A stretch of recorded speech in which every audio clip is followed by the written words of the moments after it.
مجھے جیل میں ڈال دیں, ڈسکوالیفائی کر دیں, جیتنا تحریک انصاف نے, کیونکہ قوم فیصلہ کر بیٹھی ہے. میں چیلنج کرتا ہوں کہ جب بھی الیکشن ہوں گے آپ ڈیلے بھی کر دیں, ابھی ڈرے ہوئے ہیں کہ جی ابھی نہ کرو الیکشن, آپ اگلے مارچ کر دیں. میں آپ کو چیلنج کرتا ہوں کہ تحریک انصاف سویپ کرے گی الیکشن انشاءاللہ. یہ آج میرا دن یاد رکھ لیں, جب بھی الیکشن ہوگا آپ تحریک انصاف کو روک ہی نہیں سکتے, کیونکہ آپ لوگ اگر سہم بھی گئے نا, دلوں کے اندر ان جو فیصلے اور ذہنوں میں کر بیٹھے ہیں وہ اس سے نہیں پیچھے ہٹنے لگے. جب ایک آبادی ایک طرف آ کے کھڑی ہو جاتی ہے, قوم کھڑی ہو جاتی ہے, کوئی دنیا کی پاور اس کو روک نہیں سکتی. یہ صرف عارضی طور پہ آپ تھوڑی دیر لوگوں کو سہم جائیں گے, ڈر جائیں گے, اور یہ جتنے آپ حربے استعمال کر رہے ہیں, آپ تحریک انصاف کا ووٹ بینک اور بڑھتا جا رہا ہے. لوگ بیوقوف تو نہیں ہیں, قوم تو دیکھ رہی ہے کیا ہو رہا ہے, اور قوم کے اندر غصہ ہے. ایک معاشی طور پہ ان کا قتل کر دیا ہے, ایک مہنگائی ان کو لے بیٹھی ہے, ایک 30 سال سے وہ شکلیں دیکھ رہی ہیں جو ملک کو لوٹ کے پیسہ باہر ان کا پڑا ہوا ہے, اور پھر ان کے اوپر خوف طاری کیا ہوا ہے کہ جناب ہم آپ مایوسی پھیلائی ہوئی ہے کہ تحریک انصاف جیت نہیں سکتی. عمران خان کے اوپر کانٹا مارا ہوا ہے. کانٹا صرف عوام کسی کے اوپر مارتی ہے, اور کوئی بھی انشاءاللہ جب بھی الیکشن ہوگا, کوئی بھی جب عوام کی رائے طے کر لیتی ہے, فیصلہ کر لیتی ہے عوام, آج تک دنیا کی تاریخ میں عوام کے خلاف کوئی نہیں جیتا. میں آخر میں 2 صرف چیزیں کہنا چاہتا ہوں. ایک تو میرا پیغام ہے, یہ جو پولیس والے, یہ جو نامعلوم افراد عام پلین کپڑوں کے اندر گھس جاتے ہیں لوگوں کے گھروں میں, سارا گھر توڑتے ہیں, چوری کر لیتے ہیں, جو تشدد کرتے ہیں لوگوں پہ, جو ظلم کرتے ہیں, ٹارچر کرتے ہیں لوگوں کو جیلوں کے اندر, جنہوں نے سوشل میڈیا کے بچوں کو صرف ٹویٹس کے اوپر اٹھا لیا اور ان کو تشدد کر کے واپس بھیجا, جو صحافیوں کے اوپر ظلم کر رہے ہیں. عمران ریاض جو ابھی تک غائب ہے, پتہ نہیں کہ کدھر وہ گیا ہوا ہے. عدالتوں بھی بے بس ہو گئی ہیں, عدالتوں کے پاس بھی وہ بھی ہاتھ کھڑے کر دیے کہ جی وہ پروڈیوس کرو.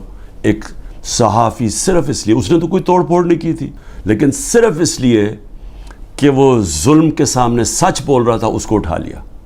4 پاکستان کے ٹاپ صحافی ملک سے باہر گئے ہوئے ہیں, ملک چھوڑ کے چلے گئے, کیونکہ وہ سچ نہیں بول سکتے تھے. اور ان کے اوپر یہی قسم کا جو عمران کو پہلے اس کے اوپر تشدد کیا, پھر جو اب اس کو غائب کیا ہوا ہے, خوف پھیلایا ہوا ہے. باقی سارا میڈیا کنٹرول میں ہے. صرف وہ تب بول سکتے ہیں اگر عمران خان کی کوئی برائی ہو, پروپیگنڈا, وہ بول سکتے ہیں. وہ کوئی سچ نہیں بول سکتا آج. اور مجھے افسوس یہ ہے کہ ان میں سے جو ہم بڑے بڑے نام سمجھتے تھے کہ وہ صحاف کے لیے ان کی بڑی قربانیاں ہیں, وہ بھی آج گھٹنے ٹیک کے سامنے بیٹھے ہوئے ہیں. لیکن مجھے افسوس اور ہے ہیومن رائٹس آرگنائزیشنز پہ. مجھے افسوس ہے جو کہتی ہیں ہم عورتوں کے لیے NGOs بنے ہوئے ہیں, ہم عورتوں کے لیے حقوق کے لیے کھڑے ہیں. یہ واحد پارٹی ہے پاکستان کی تاریخ میں جس نے پہلی دفعہ خواتین کو پولیٹکس میں لے کے آئیں. انہوں نے شرکت کرنی شروع کی, جلسوں کے اندر عورتیں آئیں, فیملیز آئیں.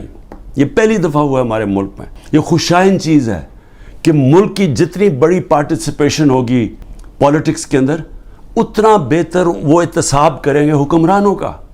جتنی زیادہ بڑی ٹرن آؤٹ ہوگی, اس کا مطلب کہ عوام نظر رکھ رہے ہیں حکمرانوں کے اوپر. تو اصل تو ڈیموکریسی کا مطلب ہی یہ ہے کہ عوام احتساب کرتی ہے, جو حکومت کرتے ہیں وہ دیکھتی ہیں ان کا.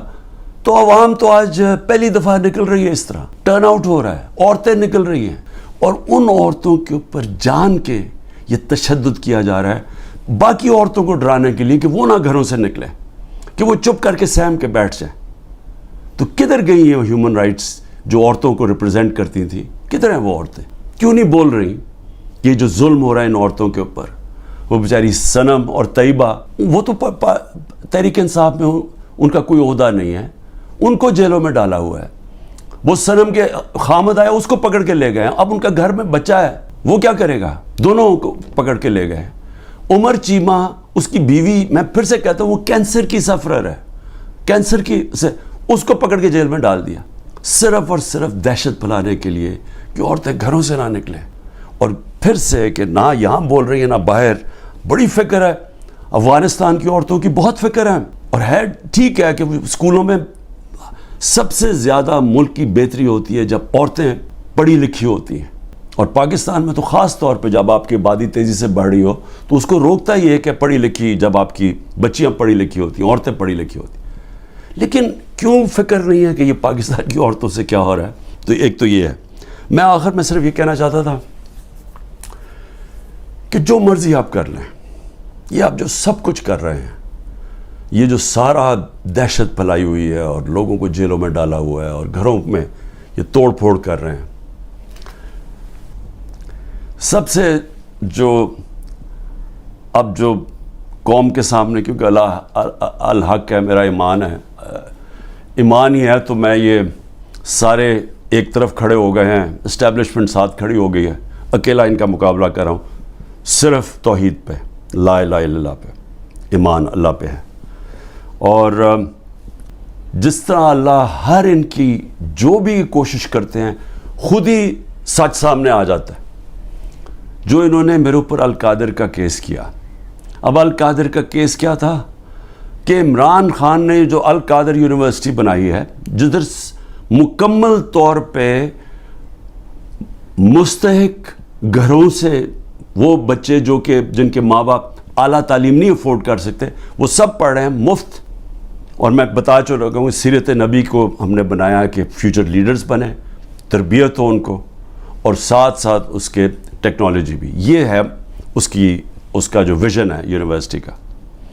اس کو سامنے لا کے بہت بڑی سکینڈل ہو گئی، اور اب پتہ چلا ہے کہ انہوں نے اپریل 2020 میں تفتیش کی تھی۔ وہ میں پہلے کہہ چکا ہوں آپ کو، نیشنل کرائم ایجنسی انگلینڈ کو رابطہ تھا نیب کے ساتھ۔ یہ جو سیٹلمنٹ ہوئی تھی ملک ریاض کی فیملی کی اور NCA کی، یہ سارا کچھ نیب کو پتا تھا، اور نیب نے اپریل 2020 میں یہ انکوائری بند کر دی تھی۔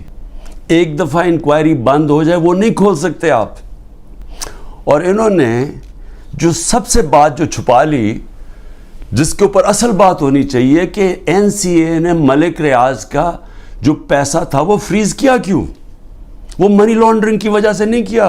وہ انہوں نے کہا کہ ایک ٹرانزیکشن ہوئی، اور یہ سنیں ذرا غور سے، کہ حسن نواز نے پراپرٹی بیچی ملک ریاض کے بیٹے کو، اور وہ جو پراپرٹی بیچی وہ 50 بلین پاؤنڈ کی بیچی۔ انہوں نے کیوں، نیشنل کرائم ایجنسی انگلینڈ نے کیوں اس کے اوپر ایکشن لیا، اور ایکشن کیا لیا؟ ان کے اکاؤنٹ فریز کر دیے۔ کیوں کیے؟ کیونکہ پراپرٹی کی قیمت آدھی تھی۔ انہوں نے دیکھا کہ اس کی قیمت آدھی تھی، یعنی وہ 25 بلین پاؤنڈ کے ارد گرد اس کی قیمت تھی، 50 بلین پاؤنڈ کیسے دے دیا اس پراپرٹی کو؟ نواز شریف تب پرائم منسٹر تھا، یہ 2000 جب ہوا، یہ 16-17 میں جب پرائم منسٹر تھا، تو پرائم منسٹر نے اس وقت اپنا زور لگا کے وہ دگنی قیمت کے اوپر پراپرٹی ملک ریاض کو بیچی۔ یہ پہلے تو یہ بتائیں پیسہ کدھر سے آیا؟ کدھر سے حسن نواز کے پاس اتنا پیسہ آیا؟ جب وہ ملک سے باہر بھاگے ان سے یہ سوال پوچھے گئے نا، کیونکہ بتا ہی نہیں سکتے، پیسہ چوری کا تھا۔ اور پھر وہ پراپرٹی دگنی قیمت پہ بیچ دیتے ہیں ملک ریاض کو۔ وہ کس لیے بیچی؟ اور وہ اصل کہانی وہ ہے القادر کی، اصل وہ اس کے اوپر بات نہیں کر رہے۔ کوئی پوچھ نہیں رہا نواز شریف سے کہ بتائیں جی بیٹے نے یہ پراپرٹی، اور آپ کو کیوں اتنی مہنگی پراپرٹی خریدی ملک ریاض نے۔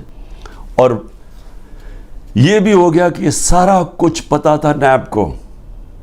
ان کا جو ڈپٹی وائس چیئرمین ہے اس وقت نیب کا، وہ اس کمیٹی میٹنگ میں بیٹھا ہوا تھا جب یہ کیس کلوز کیا گیا۔ مجھے